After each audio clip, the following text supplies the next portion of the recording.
like I hadn't been working for them. But I guess if you had a letter from Keith and Hemda saying like she only makes this amount, it's the same. Tax returns too. Yeah, but for some reason I think they need a letter. They need a letter. Yeah. This bitch is broke as fuck. Yeah. I mean, to prove that your income is low enough. Yeah. It's certainly low enough. Don't you worry. Get low. Get low. It's the only time that you're going to submit your income and be like, say what, bitch? Say what you want about me. I'm broke I'm as poor as fuck. My phone company is Metro PCS. Or will be soon. All right, we're back. We back, baby. Oh my God, you guys. So just so you guys know, we are currently applying for this grant. Actually, we should ask them to send stuff. Should I do that now? Okay, so we are applying for this grant through competition at SlamD. Emily Slampiece found it for us, aka boyfriend, aka life partner. Such a angel. mensch. Such a mensch. Such a sweet baby boy. Found this competition. Is it associated with Patreon or is it its own thing? No, it's its own thing. Okay. It's like an independently run grant. It's so cool. Yeah. This guy, I don't know who the guy is, but he basically was inspired by, who is the female author? Harper Lee. Yes, Harper. So Harper Lee, who wrote To Kill a Mockingbird, apparently when she was really young and struggling as a novelist, I think she was holding down another job and like couldn't really make it as a novelist. Somebody gave her 50. Her friends did. Her friends like grouped together and gave it to her on Christmas. I think somebody just handed her a check. Yeah, it was her friends on Christmas. Oh, really? Yeah. For $50,000, I think. Yeah. And it allowed her to quit her job and then focus on writing. And then she wrote To Kill a Mockingbird, which was a fucking slam. Bitch killed it. A grand slam. That's how she would want it described. Yeah. Harper Lee, great author. To Kill a Mockingbird. Ever heard of it? Are you fucking It's a grand slam. So this guy, I don't know who the guy is. Sorry, pardon our ill research, but he I think he invests the money he makes from his creative ventures into like stocks or whatnot, and then he makes at least $50,000 return, and then with that money he gives grants to creatives to like do whatever they need with it. So they can submit. So it's once a year, and you can submit, and it could be any project. You could be a graphic designer, a YouTuber, a podcaster, a writer, a painter, whatever.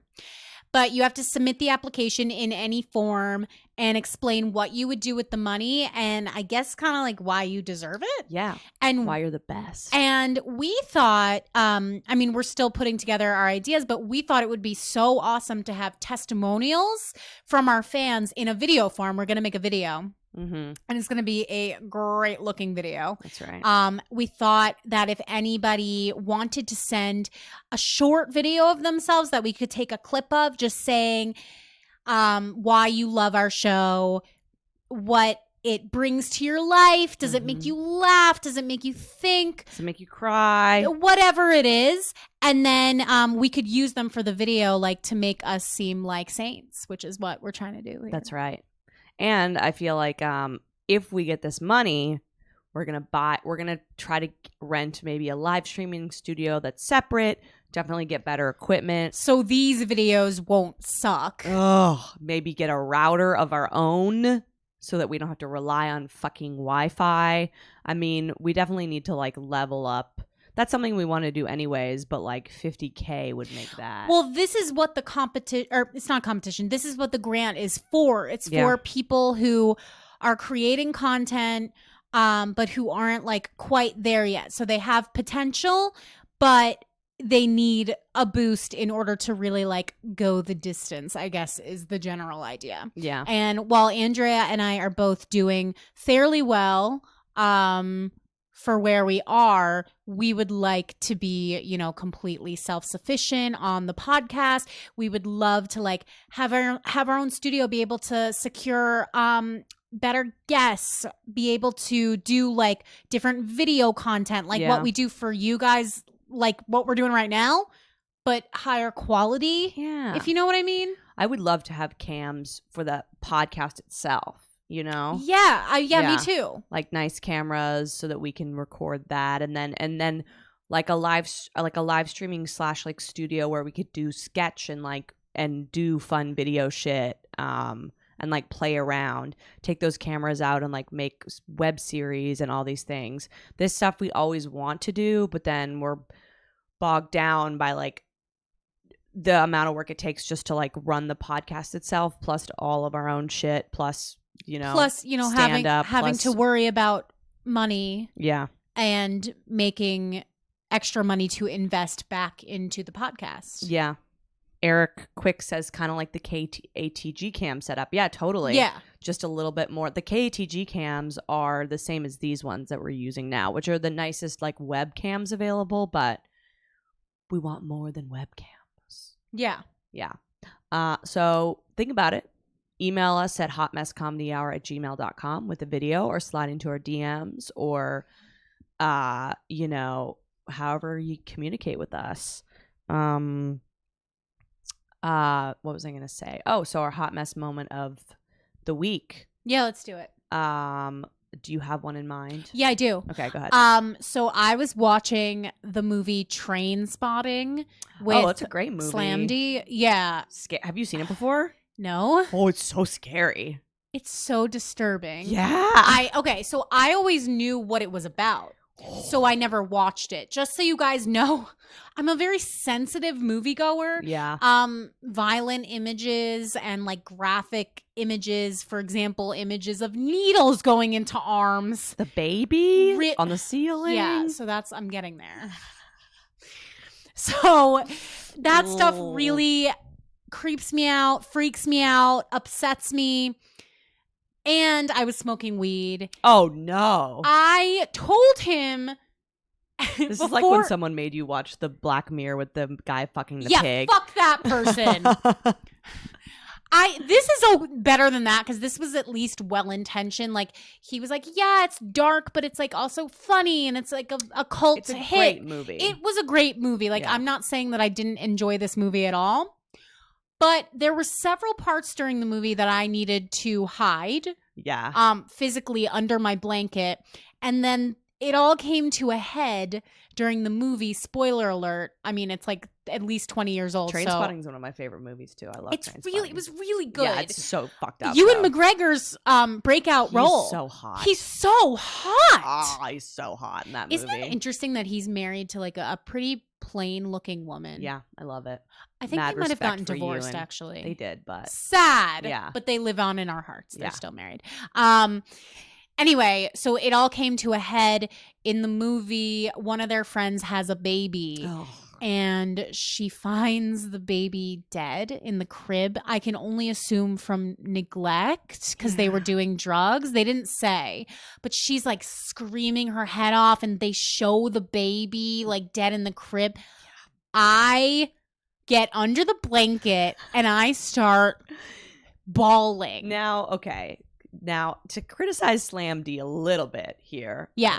I'm very much team Slam D, but if I were to watch that movie with someone, especially knowing you, like your sensitivities, I would warn you about the baby, because the baby even fucked me up, and I don't give a shit about kids, and I have a very high tolerance for like fucked up imagery. It's so fucked up. Yeah. I can't even think of a more fucked up thing to happen in the movie. And when he's detoxing and he sees the baby crawling on the ceiling. Yeah. So then he's detoxing and he's hallucinating, and he sees the baby crawling on the ceiling like above him, and it looks like it's gonna fall on him, and like all this. Is it still realistic enough looking? Like, because of this movie is old, is it corny in a way? Like, were you able I thought it was pretty realistic. Okay, yeah. It's been a while since I've seen it. The visual effects and stuff when they do all that weird like non sequitur stuff when they're stoned and whatever is cartoonish looking, but that particular segment I thought was pretty real, like held up. I mean, all they did was film a baby crawling and then put it on the ceiling. You know what I mean? Yeah, you're right. Like, you could have done that. It's not that complex. Yeah, some movies that are disturbing in idea but like poorly executed they completely lose like what makes them so fucked up, because you're Yeah. like, that's so clearly fake. But if that still holds up, ugh. Yeah, it was horrifying. And so then he's like, I'm so sorry. I didn't know that like this was gonna be so triggering for you. Were I'm crying? like, it's a dead baby. Yeah. I was Slamdy just doesn't like, know how sensitive you really are. but also like, I don't know. Yeah. It's so helpless. Yeah. It's a horrible. I was like sitting there like thinking about my precious boys.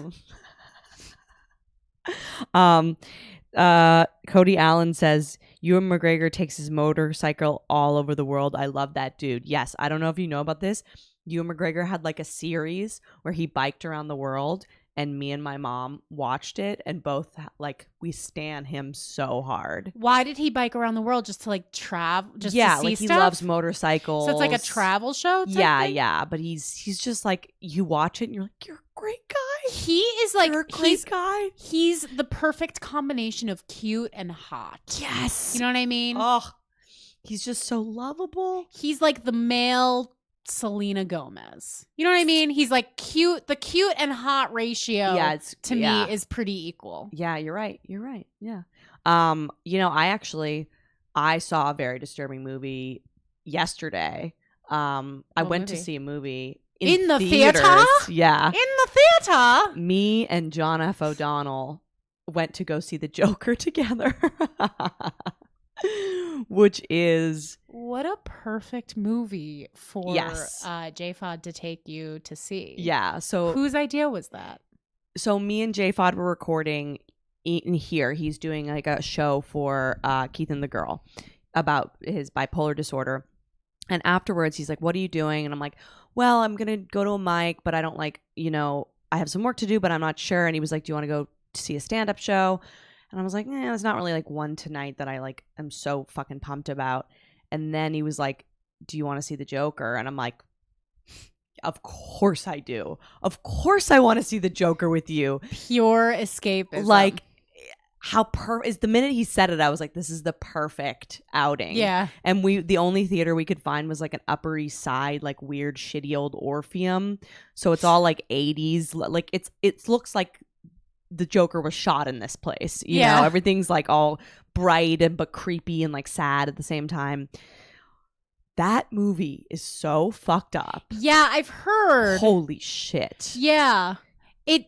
People are saying that it's like pretty illuminating about like mental health and stuff. Yeah. Like it's like but I don't know too much about it though. It's the origin story of the Joker? Yes, it's the origin story of the Joker, and also kind of the beginnings of the origin story of Batman. So I don't like fucks with I'm so sorry, all the comic book movie people out there. I know this is like a universe, and like, I'm not a Batman gal. I'm a Spider-Man gal. I love Batman. Batman's my favorite. Oh, really? Batman's the only movie that I would like go and watch. I've always liked Spider-Man because it has a sense of humor. It doesn't take itself too seriously. Yeah. I always felt like Batman was so heavy.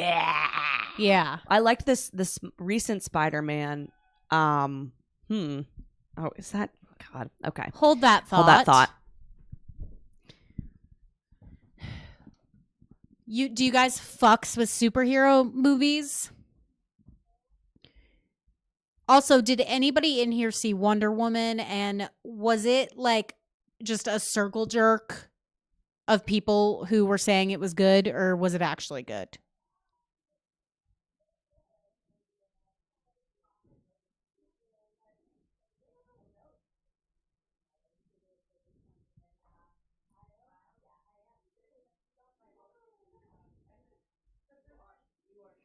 Rowan says, I find them so boring.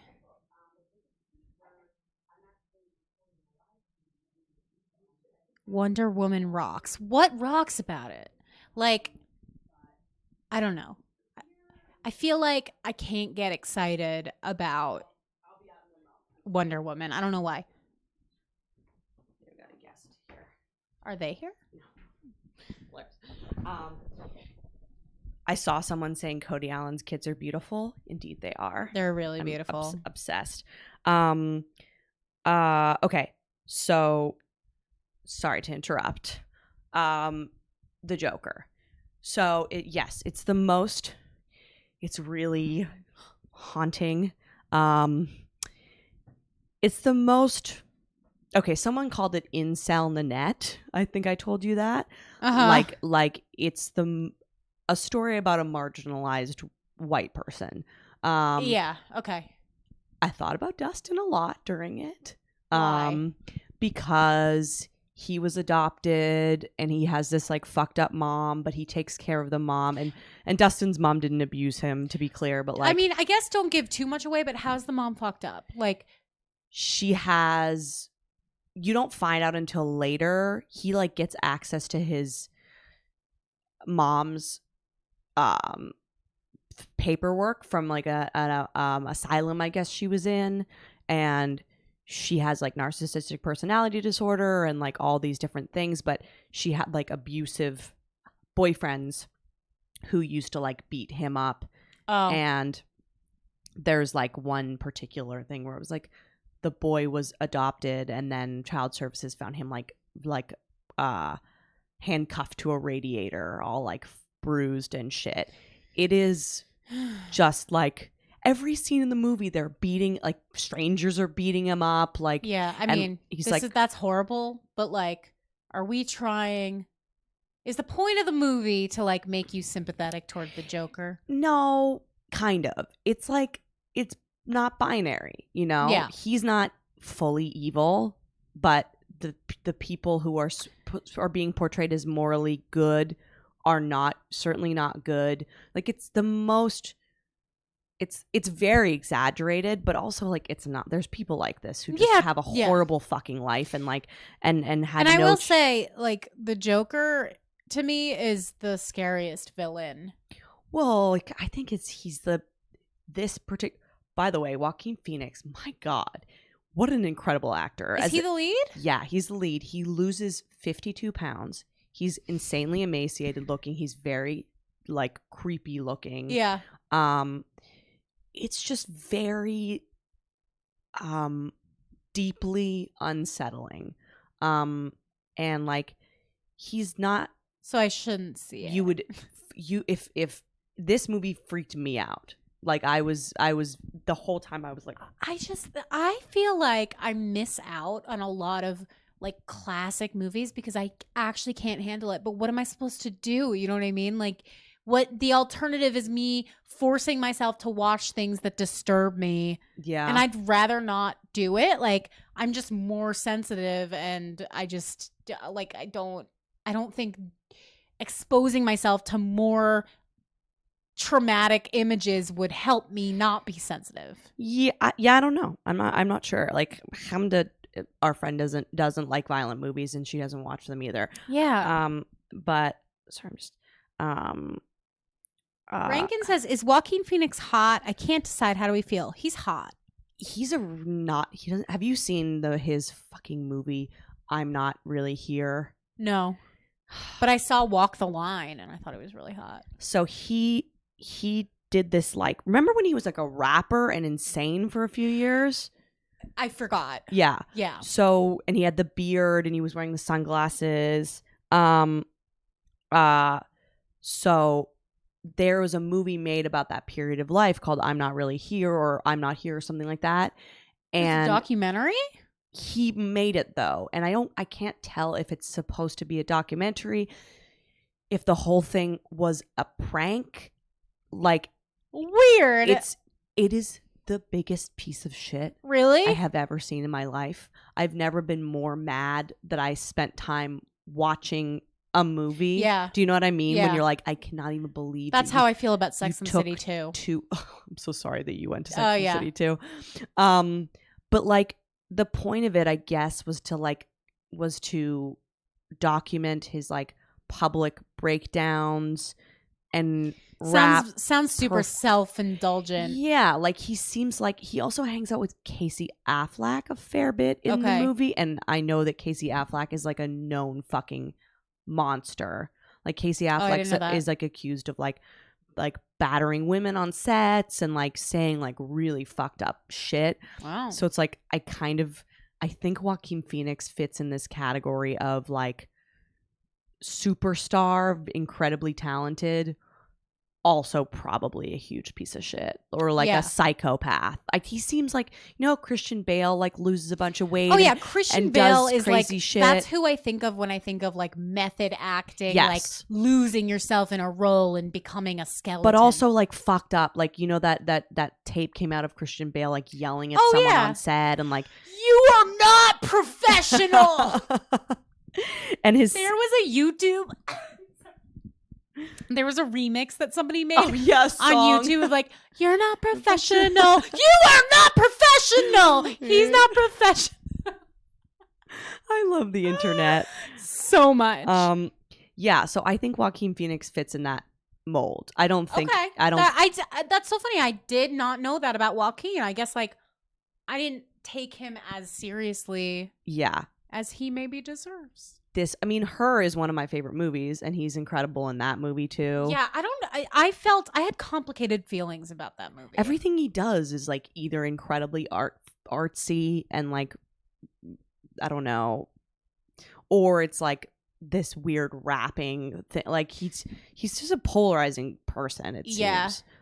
He's kind of bizarre. His eyes are so like dark and scary. Like he's the perfect he made, I think he's probably the best Joker since Heath Ledger, who was great. R.I.P. I would even say he might have been not better, but it was like the whole scarier. The whole movie, you see, like, I think the point of it is that like he's a very sick person, and you watch society continue to fail him. Yeah, and eventually he hits a point where he stops taking his meds, and he finds out all these things, and he just snaps. Did you also think of Dustin when you were watching it? Because he was so skinny. Yeah. And also like just this sort of person who's trying their best in a lot of ways. Interesting. Okay. You don't hate him. You don't love him, but you don't hate him. Okay. It was just very frightening. It's hard for a movie to achieve that also. It's also like, oh my God, Emily, the comedy, there's so many, he's a failed comedian in the movie. Oh, really? Yes. He's a failed he's a clown. I got to tell you about one of my favorite scenes. He's a clown. He's a party clown. So that's why he's the Joker? Yeah, he's a party clown for like horrible jobs, like dancing outside of venues with signs and like trying to like make like cancer children feel better. There's this scene where he's performing.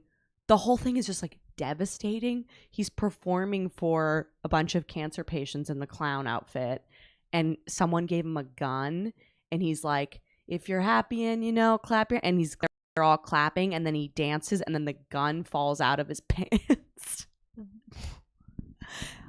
No one else is laughing. I am screaming with laughter in the theater. Dude. She twerks and she sings. She's wearing a wig and like headphones for no reason. And she's just not stable in any sense of the word. And she's performing naked, and guys are like taking pictures of her and like videotaping it and laughing. And sometimes she'll talk about how the government took away her kid. So that feeling that you get is this whole movie.